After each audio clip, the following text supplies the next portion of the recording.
Once I was 7 years old, my mama told me, go make yourself some friends or you'll be lonely.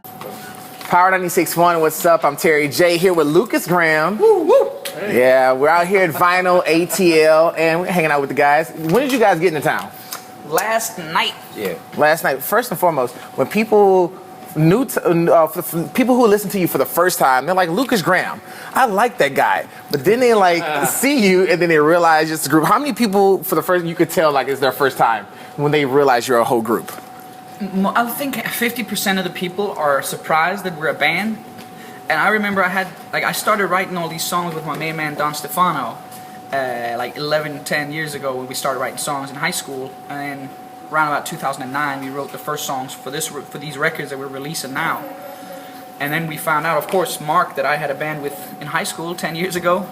He was supposed to be the drummer in the band, and we talked about it, that I didn't want to be like alone about doing this, because it's a tough job on the road, and you're far away from your family and your friends and all the things you know back home.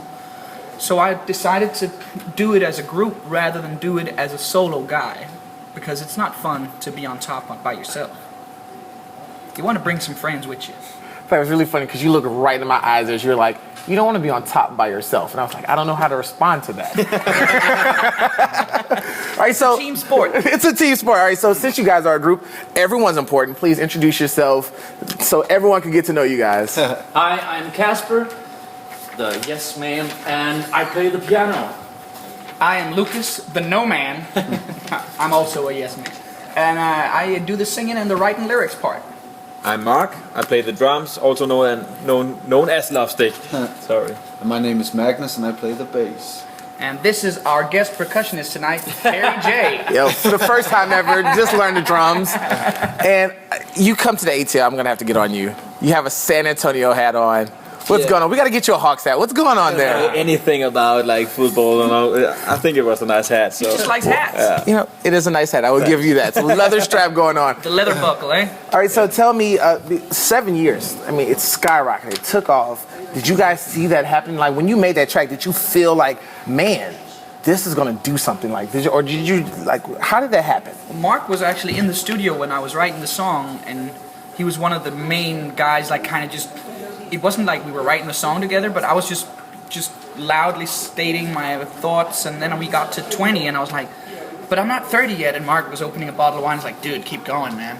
Yeah. Just go. What do you want to be when you grow up? And I was like, I want to be a dad. Right? You want to be a dad, right? That you want to have kids. And I was like, then Mark's like, do you want to get married? I don't know. And he's like, then write woman, don't write wife. I don't care. Was it an emotional time writing it? Because I mean, I'm gonna be honest with you. Listening to the song, I'm riding in my car. And like my dad's my best friend. So like at a certain point of the song, it just hits me. And like I start getting teary-eyed, I gotta roll the window down. I'm like, no bro, you will not start crying during this part of the song. Like how emotional was it for you guys to write this song? It wasn't really as emotional writing the song because it was so fun. Like it was a year and a half after my father passed away that we wrote it. It's 2 years ago that we wrote the song around about. I think it was it was fun playing with the ages 7, 11, 20, 30, 40, 50, 60, 70, and we took a lot of things out all in between. And it was more afterwards that you realize that the song is becoming true. We are traveling around the world. Like my miss is pregnant now. So all these things are becoming true that we wrote in a song. Thank you, but do you know what I mean? Like writing a song is more of a fun process, usually. Listening for me, you painted the picture for me. So I'm listening to the song, and it even hit more closer to home because at the beginning of this month, I turned 30. So now I'm listening to the song, I'm driving, I'm like, dang, I'm 30. I'm like halfway in this song, like, God, what is going on now? I was like, so then I started thinking about it was 60. And so one of the biggest things is, my father's always telling me great advice. What is some of the best advice that your father told you that you would want to pass on to your child? Besides be yourself and be true to yourself, my dad usually told us before we go out to parties and go out with girls, he'd always stop us at the door and he'd say, hey fellas, make sure she has a good time. And that, like, when I was like 16, 17, I didn't really understand exactly what he meant. And then as I grew older, I realized if she just wants to dance, make it the best goddamn dance of her life. And if she just wants to be walked home, no kisses, no cuddling, make it the coziest walk she ever had home from that movie or that dinner or whatever it is. No matter what you do with a woman, just make sure she has an amazing time.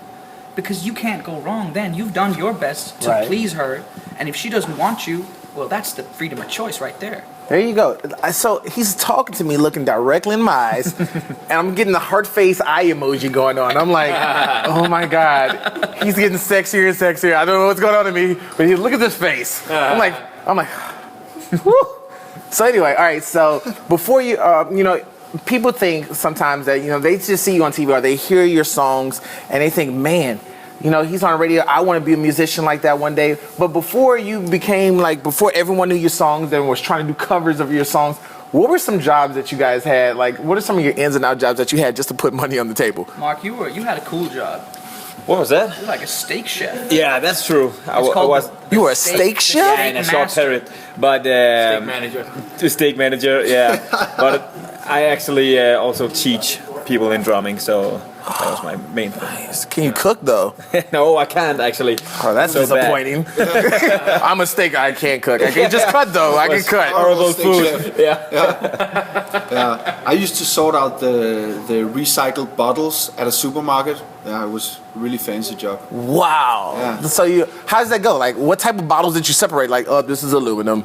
This is plastic. It was just all the bottles that people. We have a very sophisticated return system in Denmark. Everything is returnable and you get money back for it. So everyone goes to the supermarket, you get like 20 cents for a bottle. What? So you have like 5 bottles, you got So a dollar. nobody throws it away. Nobody throws them out. They look at you because you're like throwing away money if you do something like that. Yeah, like after you have a party, you just put bags full of bottles on the street and someone's gonna go by and be like, oh, hey, free money. And they'll take it away, literally. Yeah. All right. So that sounds awesome. And we need young men to sort out the bottle. Thank you for keeping the world safe. All right, so I gave you guys some sheets. They got yes or no on them. This is my last segment. We're going to knock it out. It's called Have You Ever? All right? Oh, yeah. Okay. So and you're going to show the camera. When I ask you this question, be honest, yes or no. And we're going to see where this goes. My first question, have you ever skinny dipped? Welcome to Denmark, ladies and gentlemen. Is that a normal? That's yeses across the board. yeah. I got a little bashful. You know what? I'm gonna have to go with no. I sound like the lame guy, but I've never done that. Well, in Denmark, We you do have that all the 16 time. and 20-hour days in the middle of the summer, so it never gets really cold at night. So after the club closes around 5 or 6. You just go skinny Walk dipping. home, and then in the canals right by where I live, we bring girls and you buy some beers, and the supermarkets sell beer 24/7. And the canals are clean because there's no bottles in it because he's separated. And the canals are clean, so you go skinny dip in the canals, bring some girls. That's the way to do it. At least when you're a teenager. Now, Oh, it's You can if still we go do it. now, we just go skinny dipping whenever the fuck we want. all right. Well, my next question: have you ever dined and dashed? Do you guys know what that is? No. So dine and dash is you go to a restaurant, you order a meal. It's called a runner. Oh, well, there you go. I guess in Denmark it's called a runner. Have you ever? In Ireland and England, it's called a runner. I still don't know what it is. So dine and dash, you order a meal. Order the most expensive, most extravagant shit, and then you just go to the toilet and don't ever come back to your table. Guys, you need to say it. Yeah, there are a couple of restaurants that I will not go back to. Oh, well, please. They have your picture on the wall. Well, again, thank you guys so much for having us. Lukas Graham, Power 96.1. You're always welcome in Atlanta. Thank you guys. Thanks for having us. Thanks for having us, Terry. Peace. Thank you guys. You know what? I've actually done it, but it was a really crappy meal. Thanks. Does that It was a crappy meal? It's still a Yeah, I'll take it to you.